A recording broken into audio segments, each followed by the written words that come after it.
Hello guys, welcome back to the channel. This is Precious Styling. If you're a new subscriber, you're welcome to the family, and if you're a returning subscriber, I love you. In today's video, we're going to be sewing this pencil pinafore dress with tassels. Now this is super easy, so let's dive right in. So for this style, I made use of 1 yard of denim fabric, but I would advise you to use 1.5 or 2 as the case may be. I also made use of tassels. You can get this in the market, but I made this myself. I'll be leaving the link to that video. I have my scissors, I have my zipper here, and my tape.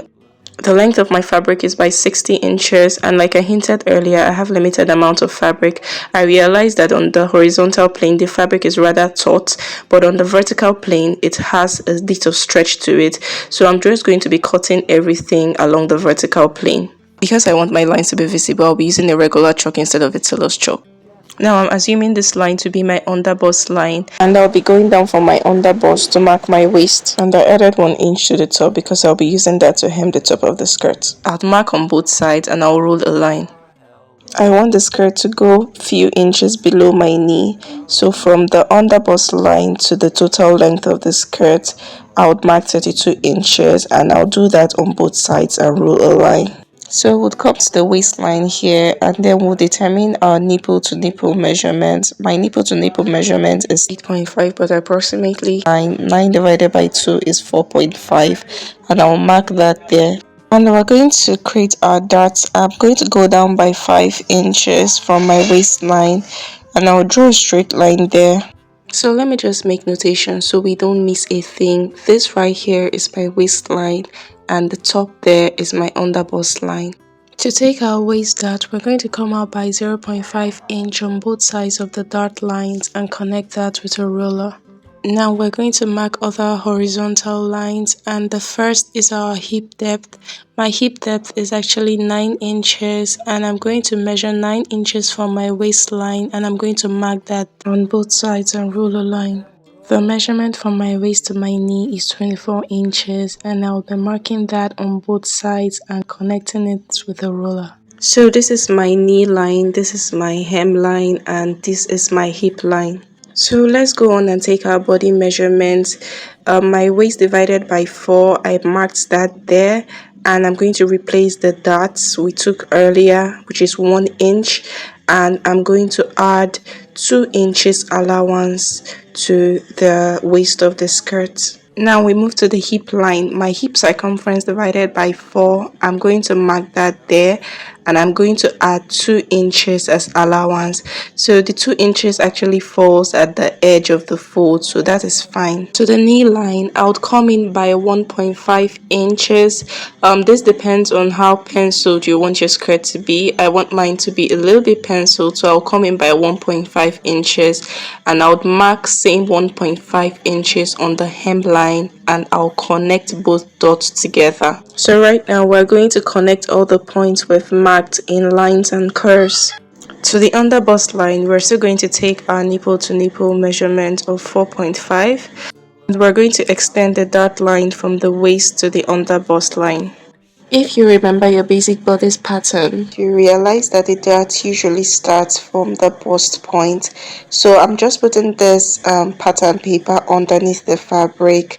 I'm pretending to start the dart from the bust point. So my underbust line to my bust point is 3 inches, and I'll mark that on the pattern paper above and connect it straight to the dart lines at the waist. And by reason of this, our dart wouldn't be so pointed at the top, but would have about 0.5 inch in between. And we're going to put our body measurement. So my underbust circumference divided by 4, I would mark that there, and I would replace the 0.5 inch darts that we took earlier, and I would add 2 inches allowance, and after that I will just connect everything down to the waist. And because I want the skirt to sit properly at the underbust, I'll go down by 0.5 inch at the center front, and I'm going to connect that to the sides of the underbust. So we'll cut everything out. Please, if you watched the video this far and you are yet to subscribe, please hit on the subscribe button and give the video a like so we can get to as many who may need it. Now we'll proceed to cut in the back. I've placed the front pattern on the back and I left stitch allowance for our zipper, and now I just want to mark out the zipper allowance using the front pattern as an outline. Still using the front pattern as a guide, we're going to take the horizontal markings on the back pattern. Now we'll mark the dart point, and we're also going to mark the outline of the skirt so that we can take out the front pattern and focus on the back pattern. Now we'll connect all the points together.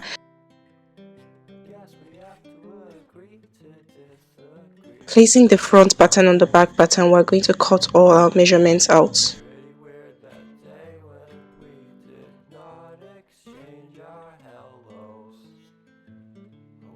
For the back pattern, we'll do exactly what we did at the front. The only difference is that for the darts taken below the waist at the back, we're going to go down by 6 inches instead of 5 like we took at the front.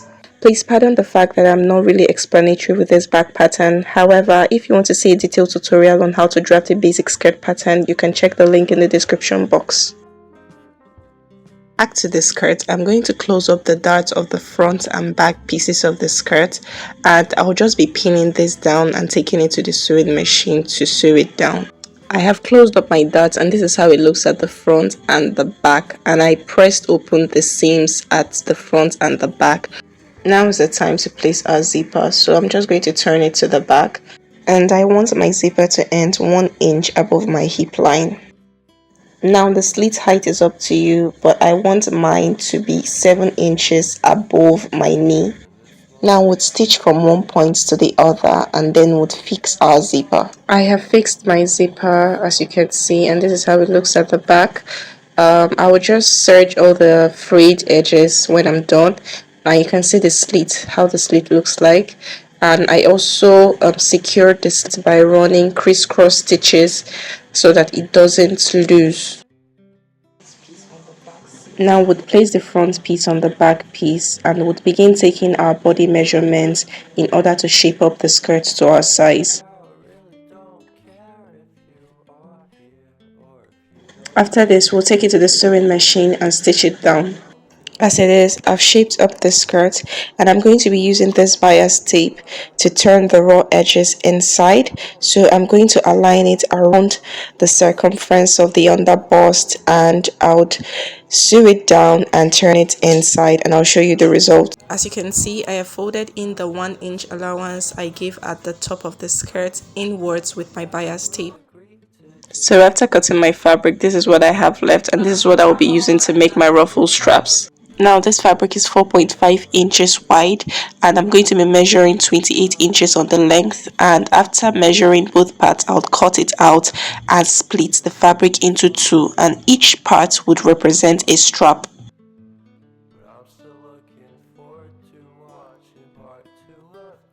And I would refold the fabric we split earlier, and I've gone ahead to press down ½ inch inside the fold. This right here are the straps. First things first, I'll be hemming the base of one end of the strap so that it is neat before we begin inserting it. And I'll be making ruffles with the remaining straps of fabric. This is about 1.5 inches. I'll be hemming that and making ruffles, and then I'll feed it into the straps.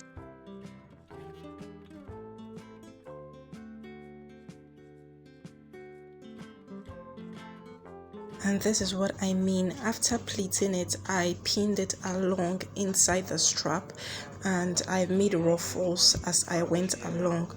So now if you fold the strap over, it's going to encase the ruffles you've made. These are the pins, like I said, behind. So right now I will just go ahead and sew on top of the strap now so that the strap covers the rough edges of the ruffles. After sewing, all raw edges of the ruffles have been covered by the strap, and this is what we have. Now is the time to attach the strap to the skirt.